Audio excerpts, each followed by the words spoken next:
அஸ்ஸலாமு அலைக்கும் வரஹ்மத்துல்லாஹி வபரகாத்துஹு. பேருக்கு முன்னாடி இனிஷியல் முக்கியம். இன்னைக்கு உலகத்தில் குறிப்பாக நம்ம இருக்கக்கூடிய இந்த இந்திய நாட்டில் நம்மளுடைய பேருக்கு முன்னாடி இனிஷியல் அல்லது பேருக்கு பின்னாடி இனிஷியல் இல்லாத ஒரு பேர் அப்படின்னா அது வந்து பெரிய மதிப்பும் கிடையாது. இப்போ இஸ்லாத்துலேயும் இனிஷியலுக்குன்னு ஒரு பெரிய மதிப்பு உண்டு. யாருடைய மகன் அப்படின்னு, யாருடைய மகள் அப்படின்னு கேட்பாங்க. ஆனால் என்ன ஒரு சின்ன சேஞ்சஸ், இங்கே இனிஷியல் எல்லாமே என்னன்னு சொன்னால் தாய்மார்களுக்கு தான் சேரும். பெண்ணுடைய இனிஷியலுக்கு தான் இங்கே இஸ்லாத்தில் முக்கியத்துவம். ஏன்னா யாருடைய கருவறையிலிருந்து யாருடைய வயிற்றிலிருந்து குழந்தை பிறக்குதோ அதுக்கு ரொம்ப லிங்க்.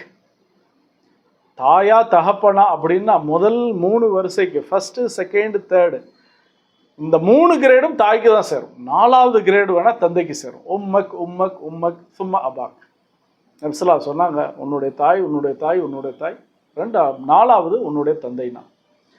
அப்போ பேருங்கிறது நல்ல பேராகவும் வைக்கணும், பேரை அழகான பேராகவும் வைக்கணும். பேருக்குன்னு ஒரு தாக்கம் உண்டு கண்டிப்பாக. அதனால நல்ல பேரை தேர்ந்தெடுக்கிறதும் தப்பில்லை. நபிஸல்லா சொன்னாங்க, இன்னக்கும் துதஊன யௌமல் கியாமா பி அஸ்மாஇக்கும் வ அஸ்மாஇ ஆபாயிக்கும் ஃபஹஸ்ஸினு அஸ்மாஅக்கும்.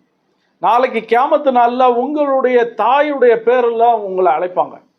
உதாரணத்துக்கு அப்துல்லான்னு ஒருத்தர் இருக்கிறாரு, அவருடைய அம்மா பேர் ஃபாத்திமா அப்படின்னு சொன்னால் யா அப்துல்லாஹ் இப்னு ஃபாத்திமா அப்படின்னு தான் கூப்பிடும். ஃபாத்திமாவுடைய மகன் அப்துல்லாவே அப்படின்னு தான் கூப்பிடப்படும்.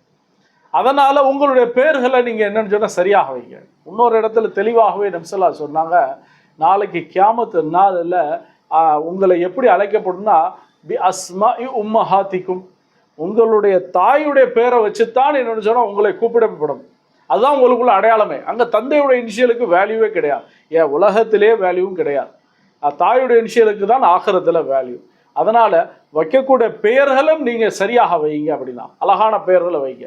சில பேர் எதெல்லாமோ வச்சுருவாங்க. அரபியில் இன்னைக்கு கூகுளில் என்னெல்லாம் கிடைக்கிது அப்படின்னு சொல்லி பேரை வச்சுருந்தார். ஒருத்தர் பேர் வச்சுருந்தார் லபினா அப்படின்னு பேர் வச்சுருந்தார் பொம்பளை பிள்ளைக்கு. லபினா அப்படின்னா செங்கக்கட்டி அப்படின்னு யாராவது பேர் வைப்போமா? இப்போ அதனால் அர்த்தமுள்ள பேர்கள் அப்படின்னா சொன்னால் சஹாபா பெண்மொழிகளுடைய பேர்களை வைங்க, சஹாபாக்களுடைய பேர்களை வைங்க, நபிமார்களுடைய பேர்கள் வைங்க. அல்லாஹு தாலாவுடைய 99 திருநாமம் இருக்குது, அதுக்கு முன்னாடி அப்துல்லான்னு சேர்த்து வைங்க, அப்துங்கிறத சேர்த்து வைங்க. இது இருக்கிறதுலே சிறந்த பேர்கள். வாஹிர் தாவான் அல்ஹம்துலில்லாஹி ரப்பில் ஆலமீன்.